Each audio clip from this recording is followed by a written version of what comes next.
ιδιότητα. Να ακούσουμε τον κύριο Αλέξανδρο Κιουκιολή, τον αγαπητό συνάδελφο του Τμήμα Πολιτικών Επιστημών, και κατόπιν θα θέλαμε να ακούσουμε και έναν εκπρόσωπο από τον Σύλλογο Φοιτητών του Τμήματος Πολιτικών Μηχανικών. Αν θέλει ο κύριος Κονδύλης, αν είναι εδώ, πολύ ωραία, να μας ανέπτυσε και τα στοιχεία του ΚΕΠΗ. Και γενικά να προετοιμαστούμε για κάποιες παρεμβάσεις. Ο ΕΣΔΕΠ μπορεί να πάει. Ο ΕΣΔΕΠ οπωσδήποτε αμέσως, μετά τον κύριο Κιουκιολή, συγγνώμη που το παρέλειψα. Σε ακούμε, Αλέξανδρο. Λοιπόν, σας ευχαριστούμε όλους και όλους που είστε εδώ σήμερα. Η ιδέα που είχαμε στην ομάδα που οργανώσαμε την εκδήλωση, μια ομάδα πανεπιστημιακών από εδώ από το Αριστοτέλειο και το ΠΑΜΑΚ, και σε συνεργασία και με πανεπιστημιακούς από άλλα τμήματα της χώρας, ήταν προφανώς να ξεκινήσουμε μια συζήτηση, κάποια στοιχεία κριτικής ανάλυσης για το προς τα πού πηγαίνει το Πανεπιστήμιο σήμερα, αλλά μαζί με αυτό, μαζί με την κριτική και μαζί με μια κριτική που θέλουμε να τροφοδοτήσει τις αντιστάσεις για τα όσα επέρχονται και επελάβουν, να αντιδράσουμε και να αρχίσουμε να αντιδρούμε μάλλον και με έναν πιο θετικό τρόπο. Δηλαδή, η αντίδραση να μην περιορίζεται μόνο στη συντήρηση μιας συνθήκης, της τωρινής ή, αν θέλετε, λίγο παλιότερης συνθήκης στο Ελληνικό Πανεπιστήμιο αλλά και διεθνώς, αλλά και η διεκδίκηση με δημιουργικούς όρους ενός καλύτερου πανεπιστημίου. Γιατί αυτό είναι, κατά τη γνώμη μου, μια πολύ σημαντική διάσταση στις αντιστάσεις που θέλουν να έχουν χαρακτήρα μετασχηματισμού και όχι απλώς άμυνας και συντηρητικής αναδίπλωσης. Η διάσταση και η παρέμβαση σε αυτό το επίπεδο της φαντασίας και της δημιουργικότητας είναι κέρια. Η Ηλία είπε στην αρχή, αναφέρθηκε στα αυτονόητα, το τι είναι αυτονόητο σήμερα και το τι ήταν πριν από 15-20 χρόνια. Κάθε ηγεμονικό σύστημα, και εδώ μιλήσαμε κυρίως για τον νεοφιλελευθερισμό, που διαπλέκεται και με πολλά άλλα, τα οποία τα υπενήχθηκαν και οι δύο προηγούμενοι και η Ηλία σας πριν, διαπλέκεται και με την απεικιοκρατία, διαπλέκεται με την πατριαρχία, διαπλέκεται με ένα σωρό δομές κυριαρχίας. Αυτά λοιπόν δεν επικρατούν μόνο με κατασταλτικούς μηχανισμούς, αλλά και γιατί διαμορφώνουν προφανώς όχι μόνο τον τρόπο που σκεφτόμαστε και το τι είναι και δεν είναι αυτονόητο, αλλά κυρίως τον τρόπο που φανταζόμαστε. Τι φανταζόμαστε και τι επιθυμούμε. Γι' αυτό εγώ θα ήθελα, στη δική μου σχετικά σύντομη παρουσίαση, εισήγηση, θέλω να μιλήσω κυρίως για αυτό το στοιχείο, και το ιδανικό, αλλά και το οραματικό, για το ποιο πανεπιστήμιο θα μπορούσαμε να θέλουμε να φανταστούμε και να δημιουργήσουμε σήμερα, πέρα από την αναγκαιότητα της αντίστασης και πέρα από την τωρινή συνθήκη του Πανεπιστημίου. Γιατί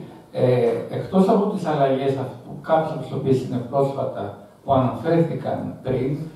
το Πανεπιστήμιο και στην Ελλάδα, μεταπολεμικά, δηλαδή μεταπολιτευτικά, δεν ήταν ένας ιδανικός τόπος. Είχε κάποια στοιχεία πολύ σημαντικά κοινωνικού ανοίγματος, ανέλυξης, δημοκρατικής κινητοποίησης, συμβολή στην έρευνα, στη γνώση, γενικά στην ανύψωση του μορφωτικού επίπεδου στη χώρα. Ωστόσο, είχε και πάρα πολλά προβληματικά στοιχεία που τα γνωρίζουν οι περισσότεροι και οι περισσότερες, παραδοσιακά προβληματικά στοιχεία, και δεν αναφέρω μόνο στις πρόσφατες αλλαγές που οφείλονται στον νεοφιλελευθερισμό. Άρα, νομίζω ότι μέσα σε αυτή τη διεκδίκημα και προσπάθεια να αντισταθούμε στα ιδρυτικά πανεπιστήμια και την προσπάθεια να προασπιστούμε στοιχεία του πανεπιστημίου που συνδέονται με τη δημοκρατία, με την ελεύθερη κριτική έρευνα, είναι καιρός να αρχίσουμε να σκεφτόμαστε, να φανταζόμαστε και καταστάσεις καλύτερες και συνθήκες, δομές και σχέσεις καλύτερες και σε σχέση με αυτό που είναι το παραδοσιακό, τουλάχιστον τελευταίων δεκαετιών, δημόσιο πανεπιστήμιο και στην Ελλάδα και διεθνώς. Αυτά λοιπόν που θα πω σε αυτή την κατεύθυνση, προφανώς δεν έχω καμιά αξίωση ολοκληρωμένου χαρακτήρα. Είμαι βέβαιος ότι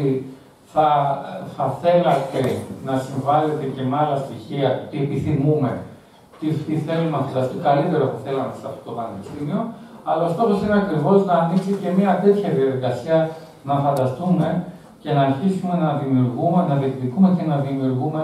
ένα πανεπιστήμιο καλύτερο από αυτό που είχαμε, πέραν και με αυτόν τον τρόπο να ξεπεράσουμε το στάδιο της αντίστασης και να πάμε σε ένα στάδιο, σε μια διαδικασία μάλλον μετασχηματισμού στην κατεύθυνση που θα θέλαμε. Και τώρα το θέλω πάντα έχει μια οπτική, έχει μια αφετηρία. Εδώ θα το συνδέσω με στοιχεία του χώρου του Πανεπιστημίου, αλλά όσον αφορά ευρύτερα αρχές και αξίες, θα πω ότι η δική μου θεώρηση και η θεώρηση που στην ομάδα μοιραζόμαστε προέρχεται από τα πιο ριζοσπαστικά στοιχεία της κοινωνικής χειραφέτησης, αλλά όλα αυτά για τα οποία θα μιλήσω διέπονται από τις αρχές και τα αιτήματα της ισότητας και της ελευθερίας στη βάση της ισότητας, τα οποία θεωρούμε ότι εν μέρη έχουν πραγματοθεί, σε καμία περίπτωση δεν έχουν γίνει πραγματικότητα σε ικανοποιητικό βαθμό, πουθενά, σε κανένα κοινωνικό πεδίο και στο πανεπιστήμιο. Αυτή είναι η αξιακή μας αφετηρία, δηλαδή αρχές της ισότητας και της ελευθερίας. Τώρα, το πανεπιστήμιο, όπως το προσεγγίζω, είναι μια, και όχι μόνο εγώ φυσικά, είναι μια κοινωνική σφαίρα όπου η επιστημονική γνώση, η έρευνα και η εκπαίδευση αποτελούν πρωταρχική και αυτοτελή αξία.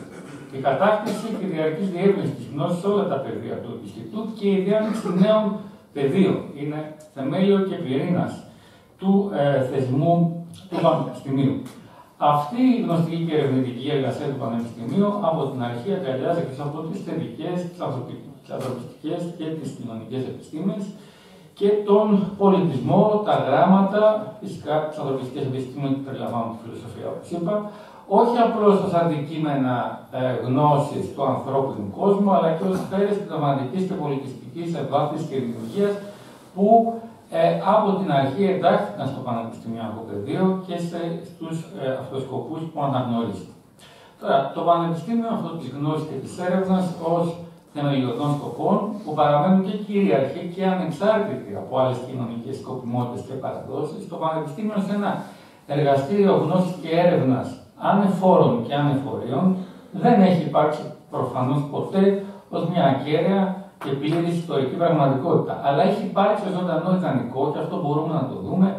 από τις αρχαίες ακαδημίες ή και τις μοναστικές σχολές, τα πρώτα μεσαιωνικά πανεπιστήμια που ήταν ακριβώς αυτορυθμιζόμενες κοινότητες λογίων και διδασκομένων, μέχρι και τα νεότερα μαζικά πανεπιστήμια. Ζωντανό ιδανικό σημαίνει ότι σε αυτά τα ατελή, από την άποψη του πρωτοεργαστηρίου γνώσης και έρευνας ανεφορών και ανεφορίων, σε αυτά τα ατελή πανεπιστημιακά ιδρύματα, η γνωστική δραστηριότητα και η ανώτατη παιδεία έχουν λειτουργήσει ως βασικές μέρημνες και πρακτικές, ξεφεύγοντας σε κάποιο βαθμό από τους περιορισμούς όχι μόνο κατεστημένων επιστημονικών συμβάσεων και αυθεντιών, αλλά και των κοσμικών και θρησκευτικών εξουσιών. Το Πανεπιστήμιο ενός άλλου παρόντος και του μέλλοντος που θα θέλαμε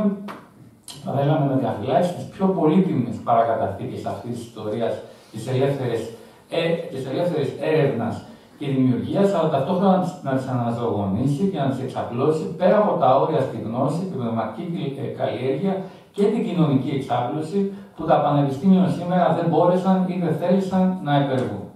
Και προϋπόθεση για μια τέτοια εξέλιξη δεν είναι μόνο η προσήλωση στις ιστορικές κατακτήσεις της πανεπιστημιακής αυτονομίας απέναντι στις όποιες κοινωνικές εξουσίες την επιβουλεύουν. Χρειάζεται και μια σημαντική αναζωογόνηση και ανασύσταση αυτής της πανεπιστημιακής αυτονομίας στη σύγχρονη συνθήκη και πέραν αυτής. Μία από τις πιο κρίσιμες διαστάσεις αυτής της ανασυγκρότησης, δεδομένου ακριβώς το ότι έχουμε δομές αυτής της τροφής στο επιχειρηματικό πανεπιστήμιο, είναι φυσικά η προάσπιση της ανεξαρτησίας του πανεπιστημιακού πεδίου, της γνώσης και της έρευνας ανεφόρων και ανεφορίων, ως αυτοτελών και ελεύθερων πνευματικών δραστηριοτήτων. Αυτό, θέλω να διευκρινίσω, δεν συνιστά υπεράσπιση ενός αυτιστικού πανεπιστημίου, ενός γυάλινου πύργου επιστημόνων που αδιαφορούν για τον κοινωνικό και τον φυσικό κόσμο στην εποχή μας. Αντίθετα, αυτή η αντίληψη υπερασπίζεται μια σε βάθος γνώση αυτού του κόσμου, του κοινωνικού και του φυσικού και των διαπλοκών τους, η οποία θα είναι αδέσμευτη, μεθοδική, κριτική, εφάνταστη και πειραματική. Και με αυτό ακριβώς τον τρόπο μπορεί να συντελέσει σε μεγάλο βαθμό με τα μέσα της συστηματικής εμπειρικής μελέτης, του κριτικού αναστοχασμού, της αμφισβήτησης, της απαιτητικής τεκμηρίωσης και του πειραματισμού στην αντιμετώπιση των πιο ριζικών υπαρξιακών κρίσεων της εποχής μας, από την περιβαλλοντική καταστροφή και την κλιματική αλλαγή, ως τις δραματικές και διαρκώς επιδεινούμενες κοινωνικές ανισότητες, την αυταρχική πολιτική στροφή, εγχώρια και παγκόσμια, τη βαθιά διάβρωση ακόμα και βασικών συνταγματικών θεσμών, τη ξενοφοβία, τον ρατσισμό, τη συνεχιζόμενη απεικιοκρατία και την πατριαρχία που είναι ξανά στην επίθεση, βάλλοντας ενάντια στην ίση ελευθερία και τις ζωές στον πλανήτη. Για να μπορέσει να εκλεπτύνει και να διευρύνει τη γνώση μας, αναζητώντας και γνωρίζοντας εκφάσεις της πραγματικότητας πέρα από τα δεδομένα και πέρα από τα παραδεδομένα και τα ελεγχόμενα από δυνάμεις εξουσίας, το πανεπιστημιακό έργο δεν πρέπει, κατά τη γνώμη μου, να υπάγεται σε κανένα δεδομένο πολιτικό πρόγραμμα, όσο ριζοσπαστικό και προοδευτικό και αν επαγγέλλεται αυτό ότι είναι. Ωστόσο, το Πανεπιστήμιο, με τους όρους που περιέγραψα πριν, συμβάλλει στην υπόθεση κοινωνικής χειραφέτησης και της ισότητας που αρνείται τις υπάρχουσες ή και άλλες πιθανές ενδεχόμενες μελλοντικές δομές κυριαρχίας. Γιατί ακριβώς ως κατεξοχήν σφαίρα ελεύθερης διερώτησης και ριζικής δυνάμει ανατρεπτικής διερεύνησης για την κοινωνική πραγματικότητα είναι σε θέση να μελετήσει, να συλλάβει, να αναδείξει τις υπάρχουσες σχέσεις κυριαρχίας, τα αυθαίρετα όρια και δεσμά της σκέψης και της πράξης, χωρίς να ελέγχεται στενά και καθοριστικά, εφόσον διατηρεί την αυτονομία του, από επιμέρους συμφέροντα, ηγεμονικές ιδέες και δυνάμεις. Με τον τρόπο αυτό επιδρά το Πανεπιστήμιο ως μια επαγγελία χειραφέτησης, παραμένοντας ακόμα και σήμερα χώρος παραγωγής τεκμηριωμένων γνώσεων και διαγνώσεων για τα αυτονόητα της εποχής μας, τους μηχανισμούς κυριαρχίας μεταξύ άλλων του νεοφιλελεύθερου καπιταλισμού που έχουν γίνει τα νέα αυτονόητα της εποχής μας. Η τόλμη αυτή της ελεύθερης έρευνας, που μέσα από την ίδια τη μεθοδική της πορεία και αναζήτηση έρχεται συχνά σε ρήξη με τα σύγχρονα καθεστώτα κυριαρχίας και καταστροφής, δεν εκδηλώνεται μόνο στο σύμπαν των ανθρωπιστικών και κοινωνικών επιστημών, αλλά σε όλο το φάσμα των επιστημών, γιατί αδέσμευτη πανεπιστημιακή έρευνα και διδασκαλία στις θετικές επιστήμες και τις επιστήμες υγείας, μεταξύ άλλων, μπορεί να φωτίσει τις συνθήκες της κλιματικής αλλαγής, μπορεί να φωτίσει ολέθριες συνέπειες από εξωτερικές δραστηριότητες ή τις βλάβες από τη χρήση φαρμάκων, αψηφώντας την οργανωμένη και απειλητική ισχύ οικονομικών και πολιτικών κέντρων. Για τους λόγους αυτούς, το ανοιχτό, ανεξάρτητο δημόσιο πανεπιστήμιο εντάσσεται οργανικά στον πυρήνα της δημοκρατίας, τις αρχές της ισότητας και της ελευθερίας που ανέφερα στην αρχή, χωρίς να είναι ταγμένο σε καμία επιμέρους δημοκρατική ιδεολογία, δηλαδή σε καμία επιμέρους παράταξη ή θεσμική έκφραση και ερμηνεία των δημοκρατικών αξιών. Καταρχάς, με το πιο άμεσο και πεζό τρόπο, γιατί αποτελεί συστηματική πηγή για την τεκμηριωμένη και μεθοδική γνώση που απαιτείται ώστε το σώμα των πολιτών σε μια δημοκρατική κοινωνία να μπορεί να λαμβάνει ενημερωμένες αποφάσεις και να μην γίνεται εύκολα έρμεο μηχανισμών χειραγώγησης από οργανωμένα συμφέροντα, αυταρχικές κυβερνήσεις και δημαγωγούς. Βαθύτερα, γιατί το Πανεπιστήμιο ανεφόρων, όπως το περιέγραψα πριν, είναι ένα κατεξοχήν πεδίο οριστικού αναστοχασμού, αμφισβήτηση των καθιερωμένων γνώσεων και ιδεών, ανάπτυξης νέων ιδεών και πρακτικών. Με τον τρόπο αυτό, ενσαρκώνει το συλλογικό αναστοχασμό που χαρακτηρίζει την δημοκρατία ως πολίτευμα ίσης ελευθερίας και λαϊκής κυριαρχίας, το οποίο οι πολίτες, ατομικά και συλλογικά, είναι κυρίαρχοι απέναντι σε κάθε κατεστημένο θεσμό, κοινωνική σχέση, ιδέα και πρακτική και μπορούν να έχουν την ελευθερία να θέσουν υπό αμφισβήτηση, να συγκρουστούν, να διαβουλευτούν και να αλλάξουν κάθε τι παραδεδομένο, ακόμα και εδρεωμένα σχήματα και θεσμούς δημοκρατικής πολιτικής. Επιπλέον, το Πανεπιστήμιο που θέλουμε και κατά το δυνατό προσπαθούμε να εκφράσουμε σήμερα είναι μια κοινότητα που καλλιεργεί μαζί με τον κριτικό αναστοχασμό και τη συλλογική φαντασία, με το να επινοεί και να οραματίζεται καλύτερους κόσμους. Αυτή η φαντασιακή λειτουργία είναι ζωτική. Όχι μόνο στις καλές τέχνες και στις ανθρωπιστικές επιστήμες, που μελετούν για παράδειγμα λογοτεχνίες, θεωρητικές κατασκευές, τις εικασίες, τις ουτοπίες της φιλοσοφίας, αλλά και στις θετικές επιστήμες, όπου τολμηρές υποθέσεις εργασίας και η επινόηση νέων επιστημονικών παραδειγμάτων μπορούν να προαγάγουν την επιστημονική γνώση. Σε αυτό το πανεπιστήμιο, η ποικιλόμορφη μελέτη και σύλληψη άλλων κόσμων, πέραν των υπαρκτών, συντείνει στη βαθύτερη κατανόηση της σύγχρονης πραγματικότητας, αναδεικνύοντας τους μη αναγκαίους περιορισμούς που η σημερινή μας πραγματικότητα επιβάλλει στις ανθρώπινες δυνατότητες. Το Πανεπιστήμιο της Δημιουργικής Φαντασίας ονειρεύεται στο λόγο, της τέχνης και τη φιλοσοφία, αλλά παράγει και συγκεκριμένες ιδέες για επιμέρους βελτιώσεις του υπάρχοντος και διαμορφώνει ευρύτερα σχέδια για μετασχηματισμούς που μπορούν να βοηθήσουν τις κοινωνίες να ξεφύγουν από τις πιο ζωφερές συνθήκες και τάσεις του παρόντος. Με τον τρόπο αυτό συμμετέχει σε μια συλλογική προσπάθεια δημιουργικής ανταπόκρισης στην μηδενιστική βία, την αυταρχική και τη δημοκρατική στροφή, την περιβαλλοντική κρίση και τους πολέμους της εποχής μας. Και τέλος, με αυτό θα κλείσω, το Πανεπιστήμιο που φανταζόμαστε, που ονειρευόμαστε, είναι μια πραγματική κοινότητα της ελευθερίας για το σύνολο των μελών του, ώστε τα αγαθά της γνώσης, της έρευνας, της πολιτισμικής καλλιέργειας και δημιουργίας να προάγονται με τον καλύτερο τρόπο με τη συνδρομή των απελευθερωμένων και ενισχυμένων δυνατοτήτων όλων, του διδακτικού προσωπικού, των φοιτητών και των φοιτητριών, των ερευνητών και των ερευνητριών, του διοικητικού αλλά και άλλου εργαζόμενου προσωπικού. Μια τέτοια πανεπιστημιακή κοινότητα επιδίδεται σε μια διαρκή προσπάθεια να μειώσει στο ελάχιστο τις εσωτερικές της δομές κυριαρχίας, τις εκκληστικές πρακτικές, τις περιφράσεις και τους αποκλεισμούς που διέπουν την ιστορία αλλά και την τωρινή πραγματικότητα του Νεωτερικού Πανεπιστημίου.